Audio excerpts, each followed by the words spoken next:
By the end of 2019, rumors of a new virus originating in China started to spread across the country. This happened as a surge of protests in Hong Kong against a bill that was passed that resulted in the extraction of criminals to other jurisdictions. This caused its citizens to protest because it would encourage white collar as a crime in all of China. When the pandemic started to be noticed by the World Health Organization and became labeled as a global health emergency, China began to impose lockdowns, and there was also the first reported case of COVID 19 in the United States. There was little to know about the virus, and there was some misinformation spreading throughout the internet and even on news broadcasted in national television. With people ignoring the lockdowns, fleeing to other places, business people traveling from country to country, and the misinformation that was happening online, the widespread of the virus was inevitable. At the time, there was almost 40 million infected worldwide. 1 million of them are dead, and out of that, 1,220,000 are American. To put in perspective, almost one quarter of all COVID 19 related deaths are Americans.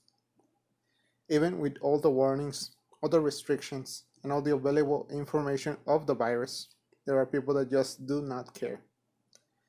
Throughout human history, there have been many outbreaks.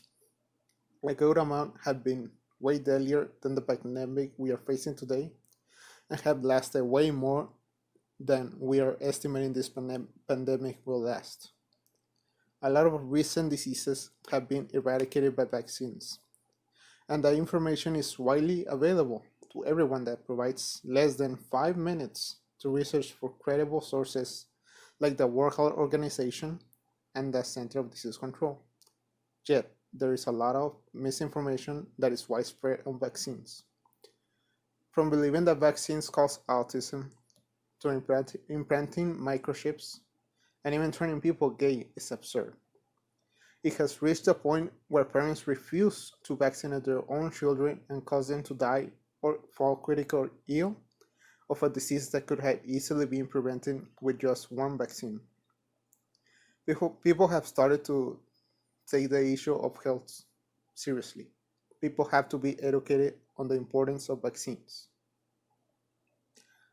Vaccines did not become a common commodity overnight, but it did become the reason why many diseases have been eradicated or are under control today.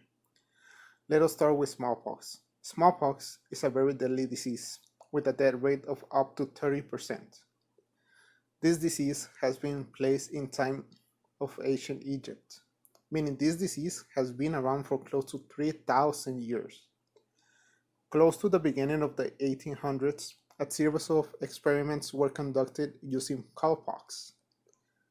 This is a disease that shares similar traits to smallpox, but has a significantly lower lethality and mild symptoms.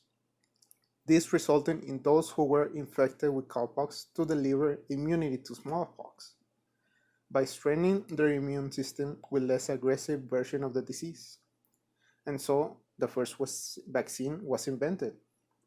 Unfortunately, smallpox remained a feared disease up to the late 19th century.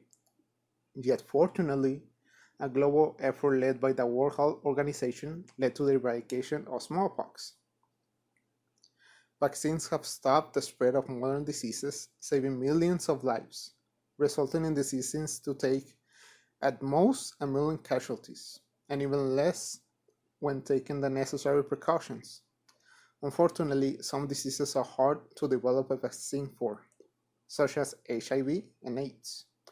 Yet there have been many advancements developed in recent years to combat this disease and save thousands of lives.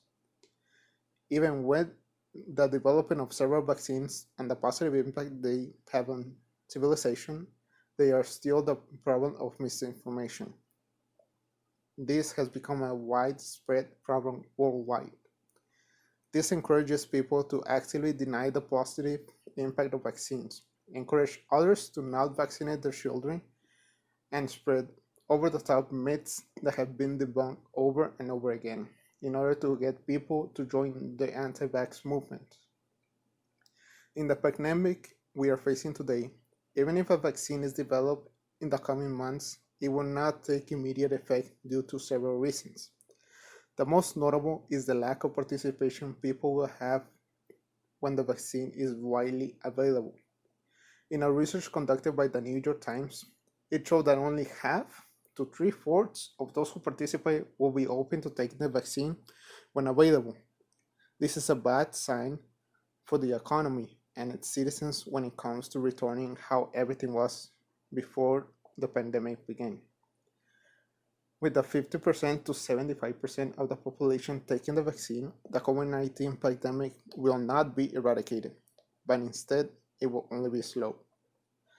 When a, this is a problem when taking into consideration recent studies that have shown that people getting reinfected and antibodies of survivors only lasting 3 to 4 months. If we actually want this disease to be eradicated like smallpox, we need to have as many people participate in the vaccination. And if they can't, due to their immune system or pre-existing conditions, then encourage others to do so. This is not the time to be selfish. This is not the time to be superstitious. This is the time to be responsible human beings. We need to protect those who fall under the classification of the most vulnerable group. That would be our parents, our grandparents, and those who suffer from pre-existing conditions. Please follow provided guidelines and stay safe and take your health seriously.